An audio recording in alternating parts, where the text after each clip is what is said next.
My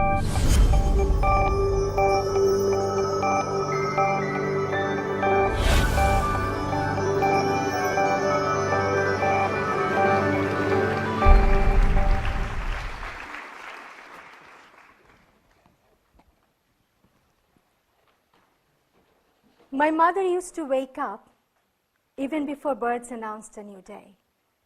She would call out for the chickens and ducks and the newborn chicks. Ah, tutu, atu. And they'd rush out, flapping their wings, creating dust waves in the air. Oh, those flightless birds. And I'd come out too. There we were, in the middle of our tiny courtyard, scattering the feed to the chickens and ducks. And my mother would give me some more, and I'd sit down, and the chickens and ducks would eat out of my hand. Sometimes they'd peck my hand, and I'd run after them. And then the azan would call for prayers. My mother would light the incense. It was magical. The smell. My mother smelled so nice. She never wore perfume, but she had this sweet fragrance that embraced us. I always wondered if the smell was her own or from the incense that she lit. The smell. The smell of my own blood, sweat, and my lost honor. Are you Muslim or Bengali? They asked again and again. I'm Bengali. I'm Muslim. I'm both. I was 17 years old when my father first told me that he had witnessed hundreds of raped women and girls standing back to back on a convoy of trucks like sacrificial animals. This image of Birangona women never left me. The word Birangona means brave woman. This systematic campaign of genocide and rape of 200 to 400,000 women and girls happened during the liberation war of Bangladesh in 1971 by the Pakistani army and their Bengali collaborators as part of the Pakistani army's war strategy. The stigma of rape and the collective shame attached to it is so appalling that it is never spoken of in public. So the plight of those women goes untold. And subsequently, they were silenced, hidden, ostracized, and then almost forgotten. And as far as the rest of the world is concerned, 71 is a forgotten genocide of the 20th century. So the sufferings of those women don't even stand a chance to be acknowledged. Even so, the interim government of Bangladesh announced, only 6 days after the war ended, that all young girls and women who had been subjected to inhuman torture and rape would be accorded full respect as Birangonas.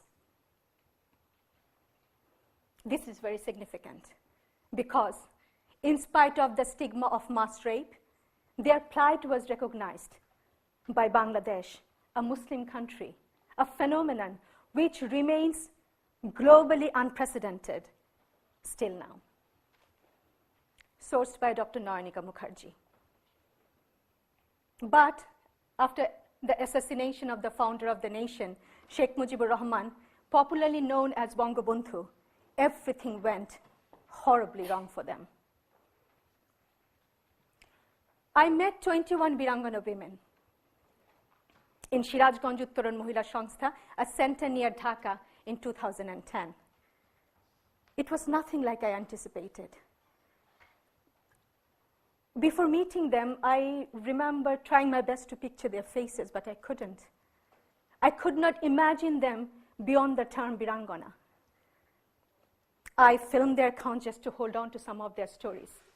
One of them told me, "What's the point of telling you these stories? No one wants to know." That had shaken me to the core. I did not have any plan to create a theatrical piece then. It was a few years later, I went back to Bangladesh with our theatre company, Komola Collective, to develop an R&D performance piece, Birangona Women of War, based on their stories. The film footage of their accounts is woven throughout the play. After watching their own stories on stage, they said, "Go, tell the world." Since then, we have completed the UK and the Bangladesh tour in 2014. Their stories have given me a sense of humanity, strength, faith, a sense of pride. They showed me what I can be. And they inspired me, helped me a great deal to understand who I am, what I am capable of as a woman. And that's what I would like to translate into a film, the indomitable human spirit. These women are now old and frail. Since I interviewed them, 3 of them have died. Asia, Bahatun, Josna Begum. When they die, their stories die with them. One day they'll all be gone just as if their stories never mattered. But they do. They do matter.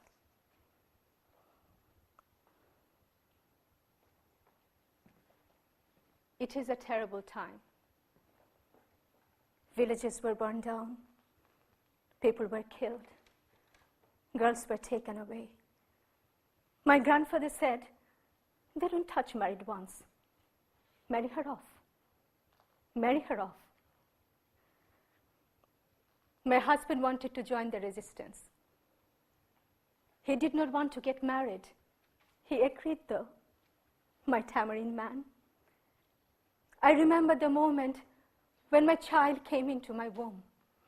It was my wedding night, and it was raining. It hadn't rained for months, and then that night, it was pouring down on us like blessings.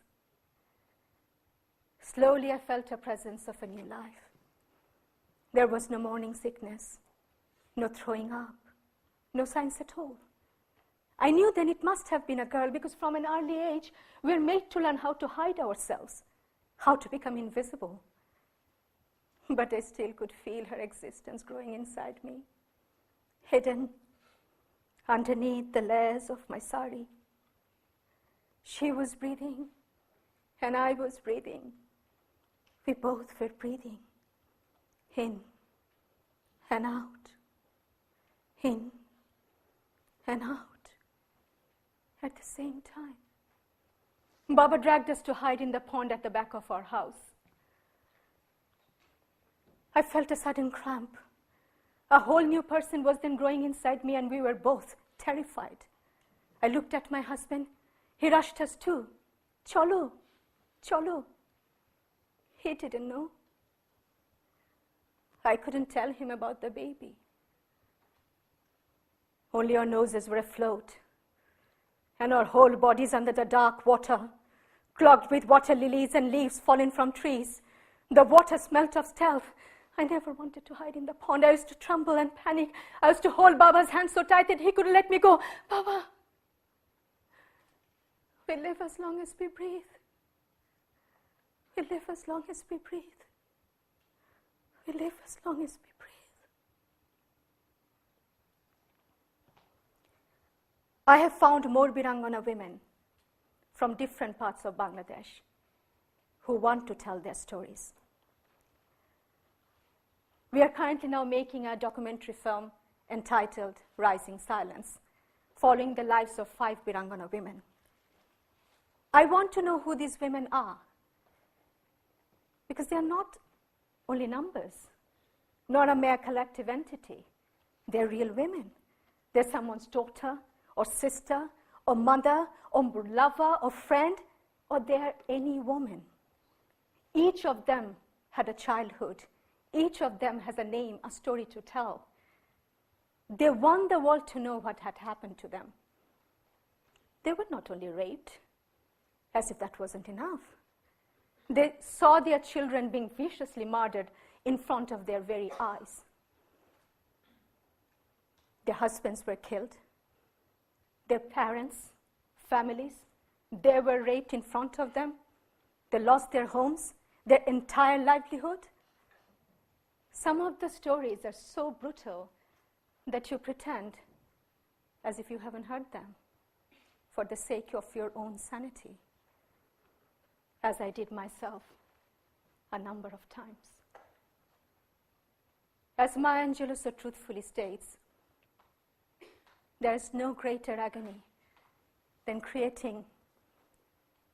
bearing an untold story inside you. Not one or two. There were countless men every day and night since then. I remember the darkness, the walls, corridors, shut windows, the sound of their boots, the screams from other rooms.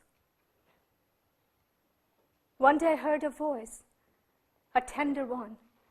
She was a child. She was 11 years old. Her name was Maya. Maya was sobbing and screaming for a long time. Her shrieks. Then she stopped. We all fell silent.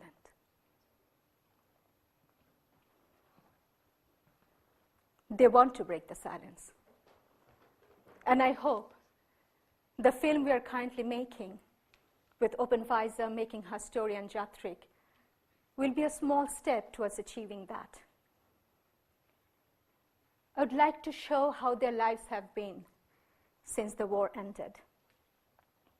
After the unimaginable sufferings that had been inflicted on them, they're still brave, resilient, spirited, and loving. If you go and meet them now, they'll hug you, caress your hair, will be desperate to fetch you a glass of water because you have come from so far to see them.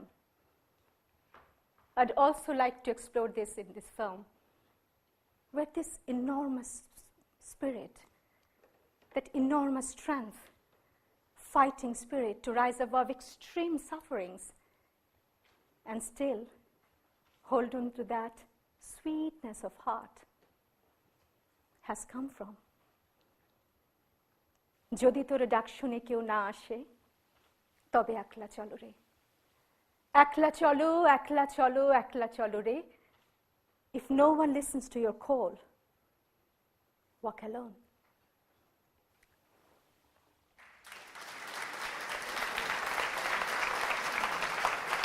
হ্যাঁ, আমি দেখছি। আমাদের খুব ভালো লাগছে। আমরা যদি দুঃখ থাকে, কিছু দুঃখ আমরা আজকে গেছে গা বাড়ায়া, কিছু সান্ত্বনা পাইলাম।